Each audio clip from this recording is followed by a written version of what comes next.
ሰላም ጤና ይስጥልን በያላችሁበት የከበረ ሰላምታችን እንዲደርሳችሁ እያልን ከኦሮሚያ ሚዲያ ኔትወርክ ኦኤምኤን ለታው የአማርኛ ዜና ሰዓታችን ላይ ደርሰናል። ዘገባዎቹን እናንተ ማድረሰው ጫልቱ ተፉነኛ አብራችሁን ቆዩ። በምዕራብ ወለጋ ዞን መንዲ ከተማ በተፈጸመው የሰው አልባ አውሮፕላን ድብደባ በርካታ ንጹሃን ሰዎች መገደላቸውን ነዋሪዎች ገለጹ።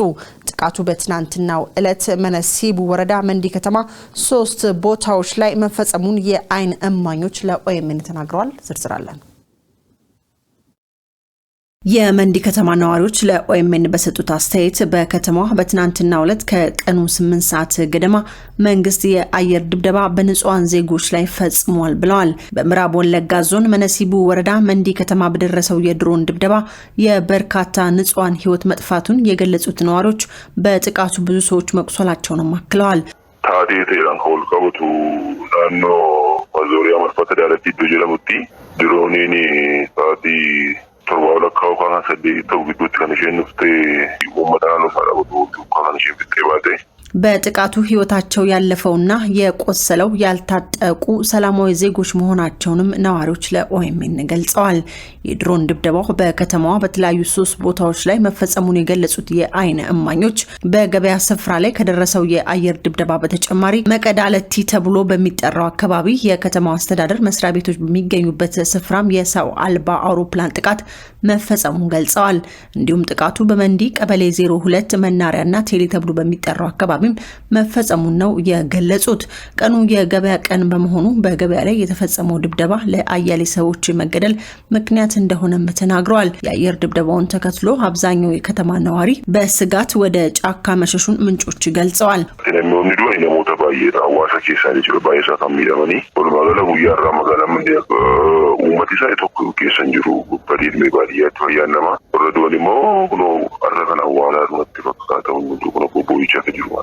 ጉዳዩን አስመልክቶ የምዕራብ ወለጋ ዞን አስተዳዳሪን በስልክ ለማነጋገር ያደረግነው ሙከራ ለጊዜው አልተሳካም።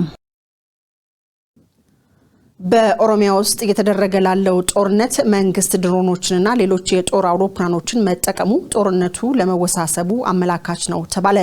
በተለይም መንግስት በዘፈቀደ በከተሞች ላይ የአየር ድብደባ መፈጸሙ አደገኛ አካሄድ እንደሆነ አስተያየት ሰጪዎች ገልጸዋል። አሁንም ዝርዝራለን። በኦሮሞ ነጻነት ሰራዊትና በመንግስት ኃይሎች መካከል ያለው ጦርነት ተባብሶ መቀጠሉ ተገልጿል። ምንም እንኳን ጦርነቱ ከተጀመረ ዓመታት ያለፉት ቢሆንም አብዛኛዎቹ ውጊያዎች በእግረኛ ተዋጊዎች መካከል ሲደረግ ነበር የቆየው። ሆኖም የመንግስት ኃይሎች አሳውን ለማጥፋት ባህሩን ማድረግ ያስፈልጋል ባሉት መሰረት በርካታ ንጹሃን ዜጎች ላይ ጥቃት ሲፈጽሙ ቆይቷል። ከዚህም በላይ በዚህ ወቅት ንጹሃንንና ተዋጊዎችን ባለየ መልኩ ተከታታይ የድሮን ጥቃቶች እየተፈጸሙ ሲሆን በዚህም የተነሳ በመቶዎች የሚቆጠሩ ሰዎች ህይወታቸውን አጥተዋል። አያሌዎች ደግሞ አካላቸውንና ንብረታቸውን እያጡ ይገኛሉ። ለአብነትም በትናንትናው ዕለት በመንዲ የገበያ ስፍራን ጨምሮ በ3 ቦታዎች ላይ በተፈጸመው የድሮን ጥቃቶች ከ30 በላይ ንጹሃን ሲሞቱ በርካቶች ደግሞ መቁሰላቸውን ከስፍራው የተገኘው መረጃ ይጠቁማል። በተጨማሪም ባሳለፍነው ሳምንት የድሮን ጥቃቶች በኦሮሚያ የተፈጸሙ ሲሆን በርካታ ያልታጠቁ ንጹሃን ዜጎች ህይወታቸውን አጥተዋል። ጥቃቶቹን የከፋ ያደረገው በርካታ ያልታጠቁና ንጹሃን ሰዎች በሚሰባሰቡበት እንደ ገበያ ባሉ ስፍራዎች መፈጸሙ መሆኑን በስፍራው የነበሩ ተጎጆችና የአይን እማኞች ገልጸዋል። ምንም እንኳን በመንዲና ከዚህ ቀደም በሌሎች የኦሮሚያ አካባቢዎች የተፈጸሙት የድሮን ጥቃቶች የኦሮሞ ነጻነት ሰራዊትን ለማጥፋት በሚል ሰበብ ቢሆንም በጥቃቱ ግን እየተጎዱ ያሉት ንጹሃን ነዋሪዎች መሆናቸውን የአካባቢው ነዋሪዎች ገልጸዋል። ለአብነትም ከዚህ ቀደም በምዕራብ ሸዋ ዞን ሜታ ወልቂጤ ወረዳ ቀሬ ሄጦ ቀበሌ በደረሰው የድሮን ጥቃት በትንሹ 14 ሰላማዊ ሰዎች ተገለዋል። ከሟቾቹ በተጨማሪ በርካታ ንጹሃን እንደቆሰሉ የአይን እማኞች ተናግረዋል። እንዲሁም በምዕራብ ሸዋ ዞን ጮቢ ወረዳ በኬሆፉ ቀበሌ ልዩ ቦታው ቃሌ በተባለ ስፍራ ለ2 ቀን በተፈጸመው የድሮን ድብደባ ደግሞ ከ70 በላይ ሰላማዊ ሰዎች ተገለዋል። በተጨማሪም 112 ሰላማዊ ሰዎች ቆስለዋል። ከዚህ ቀደም በአቡና ግንደበረት ወረዳ ዶጎማ ኪቢ ቀበሌ በተፈጸመ የድሮን ድብደባ ደግሞ 25 ንጹሃን ሰዎች መገደላቸውን የአይን እማኞች መናገራቸው አይዘነጋም። በተመሳሳይ መልኩ በምዕራብ ወለጋ ዞን ቦጂ ድርመጂ ወረዳ ቢላ ከተማ ሰሞኑን በተፈጸመው የድሮን ድብደባ በትንሹ ወደ 80 የሚጠጉ ሰላማዊ ሰዎች መገደላቸው ተዘግበዋል። ይህንን ጉዳይ አስመልክቶ አስተያየታቸውን የሰጡት ግለሰቦች የጦርነቱ መነሻ ፖለቲካዊ በመሆኑ ለችግሩ በሰላማዊ ውይይት ፖለቲካዊ መፍትሄ ሊፈለግ ይገባል ብለዋል። መንግስት ከግማሽ ሚሊዮን በላይ ሰው ያለቀበትን ደም አፋሳሽ ጦርነት በሰሜን ኢትዮጵያ አድርጎ በመጨረሻ ለድርድር ተቀምጧል ያሉት እነዚህ አስተያየት ሰጪዎች በኦሮሚያም ንጹሃን ዜጎች ከዚህ በላይ ከማለቃቸው በፊት ሰላማዊ ውይይትና ድርድር እንዲደረግ ጥሪ አቅርበዋል። በምስራቅ ወለጋ ዞን ሳሲጋ ወረዳ ባሳለፍነው እሁድ የፋኖ ሚሊሻ ኃይሎች በቤተክርስቲያን ላይ ጥቃት መሰንዘራቸው ተነገረ። እነዚህ ኃይሎች የመካነ ኢየሱስ ቤተ እምነት ሙላቱ ጌላ የተባለ ቤተክርስቲያን ላይ ጥቃት መሰንዘራቸውን የአካባቢው ነዋሪዎች ተናግረዋል። በጥቃቱ የቤተክርስቲያኗ መምህርና ሰራተኞችን ጨምሮ 15 ምዕመናን በጅምላ በእነዚህ ኃይሎች መገደላቸውን ቤተክርስቲያኗ አስታውቃለች።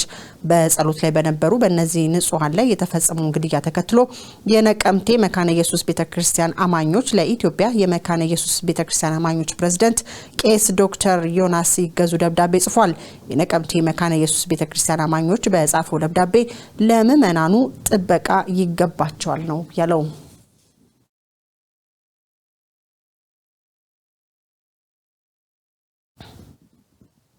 በሆሮ ጉዱሩ ወለጋ ዞንና ምስራቅ ወለጋ ዞኖች ከአማራ ክልል ተሻግሮ በምዕራብ ኦሮሚያ ወለጋ ዞኖች ታጣቂዎች የሚፈጽሙ ጥቃቶች ተጠናክሮ መቀጠላቸውን ነዋሪዎች ተናገሩ።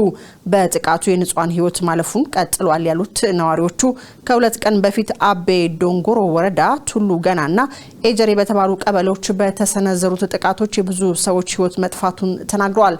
በተመሳሳይ በምስራቅ ወለጋ ዞን ጊዳ ያና ወረዳም ጥቃት መፈጸሙን ነው ነዋሪዎች የገለጹት። ነስረዲን ሁሴን ይህ የጸጥታ ችግር ጉዳይ ለአርሶ አደሩ ላለፉት 2 ዓመታት መልስ ያጣንቆቅልሽ ሆኖበታል። እነዚህ ኃይሎች ወሰን ተሻግረው በተለያዩ የኦሮሚያ አካባቢዎች የሚሰነዝሩት ጥቃት በሰዎች ህይወትና በንብረት ላይ መጠኑ የማይታወቅ ግን ከፍተኛ የሆነ ጉዳት ደርሷል። በተደጋጋሚ በተሰነዘሩ ጥቃቶች በብዙ ሺህ የሚቆጠሩ ተፈናቅለው ያለ ሰብአዊ እርዳታ በየመንገዱ ይገኛሉ። አያሌ ሰላማዊ ሰዎች ህይወታቸውን አጥተዋል። በዚህ ሁሉ ሁኔታ ውስጥ ሆነው ግን ጥሪያቸውን ሰሚ በማጣቱ ከፍተኛ ሀዘን እንደፈጠረባቸው ነዋሪዎች ይናገራሉ። የሁሉ ግፍ ሲደርስ በመንግስት ዝም መባሉ ግን ግራ እንደገባቸው ይገልጻሉ። ኦኤምኤን ያነጋገራቸው የአካባቢው ነዋሪዎች በየቀኑ ሰዎች እየተገደሉ ብቻ ሳይሆን እድሜያቸው የገፋና አቅመ ደካሞች በቤት ውስጥ በተደጋጋሚ መቃጠላቸውን ተናግረዋል። ላለፉት 2 ዓመታት በዚህ ሁኔታ ውስጥ መሆናቸውን የሚናገሩት አስተያየት ሰጪዎች መንግስት ግብር ለመሰብሰብና ለራሱ ፖለቲካ ሲል ህዝቡን ከመሰብሰብ ቦዝኖ ያውቅም ብለዋል። ኤጀሬ ቱሉ ገናና ብርብራ ከተባሉ ቀበሌዎች ተፈናቅለው ሎሚጫ በተባለ ቀበሌ ሰፍሮ የሚገኘው ህዝብ ሰሞኑን በዚሁ መንደር ላይ በተፈጸመ ጥቃት ሌላ ችግር ውስጥ መግባቱም ተነግሯል። በየትኛውም የመንግስት አስተዳደር ምንም አይነት መፍትሄ አልተበጀም የሚሉት ነዋሪዎች ከቀበሌው ችግሩን ለመፍታት የሞከሩ የመንግስት አካላት ከኃላፊነታቸው መነሳታቸውን፣ ሌሎቹም በወሰን ተሻጋሪ ታጣቂዎቹ ኢላማ መደረጋቸውን ተናግረዋል። በህዝቡ ስሞታ ላይ የወረዳዎቹ እንዲሁም የዞን የመንግስት ኃላፊዎችን ለማነጋገር ያደረግነው ሙከራ አልተሳካም። በተመሳሳይ በምስራቅ ወለጋ ዞን አንገርጉቴ፣ ጊዳ አያና፣ ኪረሙና ገሊላ ወረዳዎች የአማራ ክልል ታጣቂዎች በፈጸሙት ጥቃት ንጹሃን ሲገደሉ ከባድ ዝርፊያ መፈጸማቸውም ተሰምቷል። የኦፌኮ ምክትል ሊቀመንበርና የውጭ ግንኙነት ኃላፊ ጃዋር መሐመድ በኦሮሚያ ያለው ጦርነት ልክ እንደ ሰሜኑ ጦርነት በድርድር መፈታት እንዳለበት አሳሰበ። በሰሜን ኢትዮጵያ ያለውን ችግር በሰላማዊ መንገድ እንፈታዋለን፣ በኦሮሚያ ያለውን ደግሞ በጦርነት ማለት ራስን ማታለል መሆኑን ጃዋር መሐመድ ገልጿል። በኦሮሚያ እየደረሰ ያለው አደጋ ሁሉንም ህዝቦችና ክልሎች የሚጎዳ መሆኑን ከእለት እለት ከሚታየው እውነታ ለመረዳት ቀላል ነው ያለው ጃዋር በኦሮሚያ ያለው ችግር የፖለቲካ ችግር በመሆኑ በውይይት እንጂ በጠመንጃ አይፈታም ብሏል። ጉዳዩን አስመልክቶ በፌስቡክ ገጹ ላይ በጻፈው ጽሁፍ ዛሬ ላይ ጦርነት ያልተካሄደበት ሰው ያልሞተበት የኦሮሚያ ክፍል የለም ያለው ጃዋር እንደውም በእነዚህ 4 ዓመታት የተገደሉት የኦሮሞ ልጆች ቁጥር ባለፉት ስርዓቶች ከደረሰው የከፋና የሚበልጥ ነው ብሏል። በሚሊዮኖች የሚቆጠሩ ወገኖቻችን ከቀያቸው ተፈናቅለው በከፍተኛ ችግር ውስጥ ይገኛሉ ብሏል ጀዋር። ዛሬም በሀገሪቱ የተለያዩ አካባቢዎች እየተካሄደ ላለው ጦርነት መነሻው የፖለቲካ ግጭት ነው ያለው ጀዋር ያለ ድርድር መነሻ ችግሩን እንደማይፈታ አስረድቷል። በሰሜን እንዳየነው በኦሮሚያ ያለው ጦርነትም የቱንም ያህል ቢቆይ በድርድር ነው የሚጠናቀቀው ያለው ጀዋር ለማይቀር ነገር ምስኪኑን ህዝብ መግደልና ሀገርን ማጥፋት ይቆም ብሏል። አንዱን በውይይት አንዱን ደግሞ በጦርነት እናስወግደዋለን ማለት ራስን ማታለል እንደሆነም ጀዋር ገልጿል። ኢትዮጵያን ከውድመት ለማዳንና ለሁሉም የምትሆን ሀገር ለመገንባት ከተፈለገ በሁሉም ወገን ያለው ግጭት መቆም አለበት ያለው ጀዋር ይህ የማይሆን ከሆነ ግን የህዝብና የሀገር መጽኢ ዕድል ከቀን ወደ ቀን እየከፋ ይሄዳል ሲል አሳስቧል።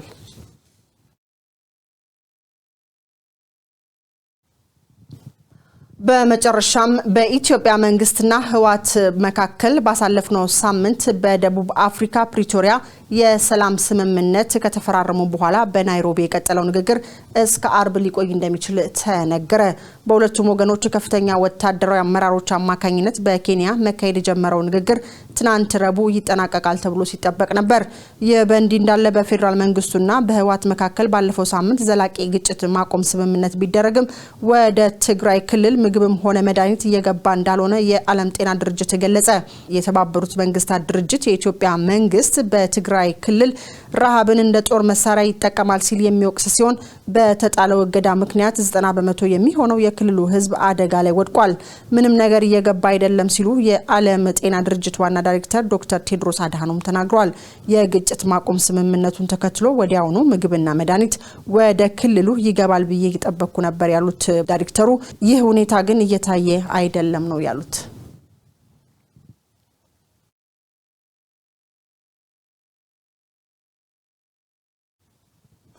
ለዕለቱ ያዝናቸው ዜናዎች እስካሁኖቹ ናቸው። ቀሪ ፕሮግራሞቻችን ይቀጥላሉ። ሰናይ ጊዜ። ወቅታዊ የኦኤምኤን መረጃዎችን በዩቲዩብ ለመከታተል ትክክለኛውን የዩቲዩብ አካውንት ሰብስክራይብ ያድርጉ። እንዲሁም ቬሪፋይድ የተደረገውን የኦሮሚያ ሚዲያ ኔትወርክ የፌስቡክ ገጽ ላይክ እና ፎሎ በማድረግ ኦኤምኤንን መከታተል ትችላላችሁ።